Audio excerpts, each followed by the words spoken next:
Ici, j'ai une lampe chauffante ici. Là, il y a aussi une lampe chauffante et là aussi, il y a une lampe chauffante. Je dois préserver une petite distance entre l'abreuvoir et la lampe chauffante. Il ne faut jamais oublier ça. J'ai un abreuvoir ici, j'ai un abreuvoir là-bas. On vient de mettre aussi un autre abreuvoir ici.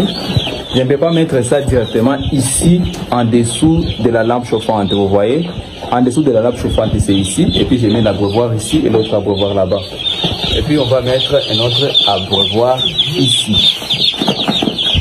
Alors, j'évite les lampes chauffantes. Concernant les mangeoires, on va faire la même chose. Les mangeoires, je vais les aligner ici.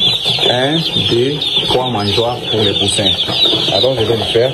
Alors, vous avez vu les mangeoires aussi sont à une petite distance avec la lampe chauffante. Il y a la lampe chauffante là-bas, il y a des mangeoires. 1, 2, 3, comme je vous ai montré. Ça, c'est l'éclairage qui vient tout juste je pense que c'est de là. C'est là où entre cette lumière ici. Mais sinon, la disposition aussi doit être comme telle. Sinon, la chaleur peut annuler les effets des vitamines et des minéraux qui sont dans les produits en question. Alors maintenant, je vais placer les poussins. Je vais vous informer qu'il fait très chaud ici à l'intérieur. C'est pourquoi je n'ai pas directement commencé avec le chauffage, parce que nous sommes dans une période avec des températures très élevées. Nous arrivons normalement pendant la journée à 38, 39 degrés, et il y a même les jours de 40, 41 degrés. C'est pourquoi je n'ai pas commencé le chauffage 48 heures avant. On peut toujours vous conseiller de commencer le chauffage bien avant, mais c'est pas tous les jours. C'est pas tous les jours qu'on peut commencer le chauffage 48, 72 ou 24 heures avant l'arrivée des poussins. Comme il fait très chaud, je n'ai pas commencé directement avec le chauffage. Je vais placer les poussins et puis vous allez juger le comportement que les poussins vont avoir. Il fait vraiment très chaud là à l'extérieur.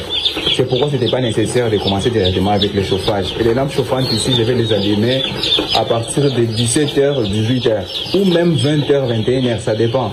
C'est pourquoi je dois avoir d'autres lampes ici qui ne sont pas chauffantes. Je vais mettre d'autres lampes ici qui ne sont pas chauffantes et que je peux allumer pendant la nuit parce qu'il arrive des fois que 19h, 20h, il fait encore très chaud. On est dans les 33, 34 degrés. C'est pourquoi c'est une partie à noter. C'est pas tous les jours qu'on peut commencer les chauffages bien avant, d'accord? Alors je viens tout juste de déplacer les poussins. On va voir, regardez bien leur comportement. Je vais vous expliquer pour voir si la température ambiante elle est bonne pour eux. En regardant seulement leur mouvement, leur vivacité, vous pouvez comprendre que la température ambiante elle est très bonne pour eux. Comme vous pouvez voir, je ne fais pas de chauffage, je ne chauffe pas parce que déjà il fait très chaud ici à l'intérieur. J'ai pas un thermomètre, mais sinon je pourrais vous montrer. Je suis sûr qu'on est dans les 38 degrés ici à l'intérieur. Et 38 degrés, les amis, c'est déjà trop pour eux. C'est la température maximale dans laquelle ils peuvent rester un peu à l'aise, comme vous pouvez le voir ici. C'est pourquoi pour voir si la température elle est bien contrôlée, regardez seulement les comportements des poussins. Vous pouvez utiliser les thermomètres, c'est plus pratique. Avec l'expérience, vous pouvez être capable de voir si tout va bien à partir de leur comportement. Regardez les poussins qui viennent tout juste de sortir dans les cartons, ils sont là. L'autre chose que je dois vous expliquer, c'est la division du local. Concernant la division du local, c'est pas très compliqué. La première semaine, vous divisez seulement votre local. Si vous n'avez pas de poussinière, d'accord? La première semaine, vous divisez seulement votre local par 3. Les 1/3 de votre local, les sujets vont l'occuper pendant la première semaine. Pour la première semaine, vous réservez seulement 1/3 de votre local. Pour la deuxième semaine, je peux directement pousser la barre jusqu'ici. Et puis, je vais les réserver 2/3 du local. Ça veut dire 2/3 de l'espace total du local.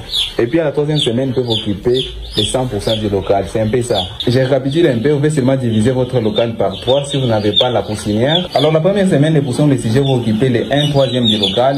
La deuxième semaine, il faut pousser la barre, ils vont occuper les 2/3 du local. Et la troisième semaine, ils peuvent occuper les 100% du local. C'est aussi facile que ça. À partir d'aujourd'hui, je vais déterminer mon premier jour. Je pense qu'ils sont bien installés. Ce qui manque, c'est seulement les alimenter. Je vais leur donner les aliments. Je pense que c'est pas la partie la plus importante. Et le deuxième jour, je vais profiter du deuxième jour parce que j'aurai pas beaucoup de travail à faire. Je vais profiter le deuxième jour pour vous expliquer ma prophylaxie de pas à pas. Et concernant tous les fichiers à télécharger, par exemple les fichiers de suivi des poussins et la prophylaxie que je vais vous présenter, retrouvez tous les liens dans la description de cette vidéo. Alors, si vous n'êtes pas abonné sur cette chaîne, je pense que c'est le temps de vous abonner parce que je vais vous présenter une très bonne formation simple et facile à implémenter. Alors, je vous rappelle une fois de plus, si vous êtes nouveau sur cette chaîne, n'oubliez pas de vous abonner et d'activer la cloche de notification. Et si la vidéo vous a plu, n'oubliez pas de la liker, de la partager. On se retrouve à la prochaine partie de la formation. Ciao!